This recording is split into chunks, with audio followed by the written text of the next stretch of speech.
Bien, nous allons donc passer maintenant à Jean-François, hein, qui va faire également son discours. Donc tu as besoin de ça, je te donne ça. Hein, donc Jean-François Juric. Voilà, bon, vous allez tout de suite comprendre, je suis un grand professionnel de la politique et je cherche tout de suite mes marques. Bonsoir à tous, donc Jean-François Juric, j'ai 53 ans, je suis marié, j'ai 3 enfants, je suis chef d'entreprise. Dans les années 2000, nous avons, avec mon épouse, racheté le camping municipal de Pulboro et les terrains de sport qui étaient avec. C'était les anciens stades, l'ancien stade municipal avant la Tourtilière. Donc certains doivent avoir des souvenirs. On y jouait au rugby. J'imagine pas qu'on puisse d'ailleurs faire d'autres sports dans la région. Bien entendu, moi-même, je suis du Sud-Ouest, comme nous tous maintenant.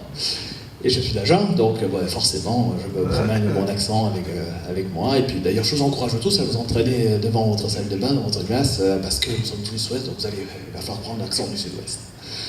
Donc, ce camping, à l'époque, il faisait 1,5 hectare pour 120 emplacements. Et quelques années après, il était à 5 hectares pour 170 emplacements, c'est-à-dire pas beaucoup plus grand. Sauf que les emplacements, c'était considérablement dilaté. Pour vous dire, la norme d'un 4 étoiles, c'est 100 mètres carrés. Nous l'avons passé à 200 mètres carrés. Pourquoi 200 mètres carrés? Parce qu'on peut y planter 2 arbres. 2 arbres qui peuvent être des grands arbres, et qui aujourd'hui sont des grands arbres. Ce qui fait qu'entre la zone commerciale de Pulboro et ce qui reste du village de Pulboro, nous avons un poumon vert, nous avons une zone de tampon. Voilà. Alors pourquoi je parle du village presque au passé de Pulboro?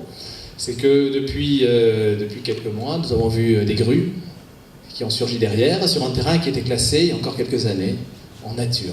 Voilà, c'est-à-dire qu'on est passé de la nature, à vocation touristique, à la construction de R+3 et R+4. Notre canton d'Étré, qui comprend Périgny, Dompierre-sur-Mer et Pulboro, sur ces 4 communes, Périgny, ici, Pulboro et Étré, ont une densité de 700 habitants au kilomètre carré. Et on construit encore. À la différence de Dompierre-sur-Mer, dont David Caron est le maire, qui a une densité de 200 habitants au kilomètre carré. Et David Caron est opposé à la densification de sa commune.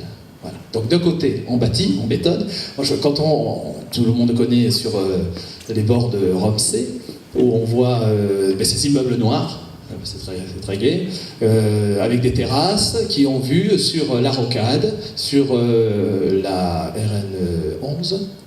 Voilà. Donc des enfants tous les jours, ils voient des camions citernes, des fois que ça pourrait exploser. On vous mettez une chemise sur votre étendoir, le matin elle est blanche, le soir elle est grise. Voilà. Moi je me demande comment certains élus pensent à faire des choses comme ça. Ils ne émettraient pas leurs enfants. Je veux dire, on est nulle part quand on fait ça. Donc quand on parle d'environnement, bien, le département est un acteur très important de l'environnement. Donc vous avez dans cette commune, ainsi qu'à Dompierre, traverse l'un des sites les plus importants du département, qui est le canal. Alors on va lire avec l'accent du Sud-Ouest, de Maran à La Rochelle. Donc entraînez-vous encore. Et bien, tous les travaux qui sont faits, tous les aménagements, le parcours, les signalisations, c'est le département. Voilà. Vous avez un autre site aussi sur La Rochelle qui est à partir du pont de l'île de Ré jusqu'à Noumeau. Tout ce front de mer qui est aménagé avec son parcours, encore une fois, sa signalisation, c'est le département. Voilà. Il y en a comme ça une quinzaine, c'est 1200 hectares qui ont été figés par le département. Voilà. Parce que un département comme le nôtre, qui est un département touristique, c'est quand même le 2e de France. Le tourisme, c'est le premier employeur du département.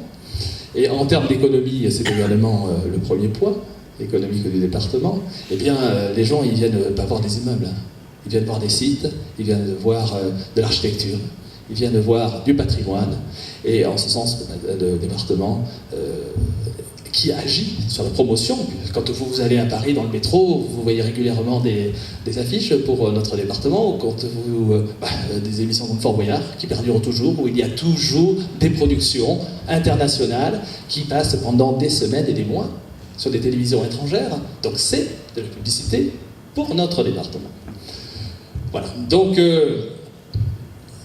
quand on regarde à peu près, encore une fois, par rapport au devenir de certaines communes qui ont choisi de bétonner et d'autres qui ont choisi au contraire le bien vivre, eh bien moi assez naturellement je vais me tourner vers, ou en tout cas supporter, suivre et remplacer David Caron et Nathalie Blanc. Je vous remercie.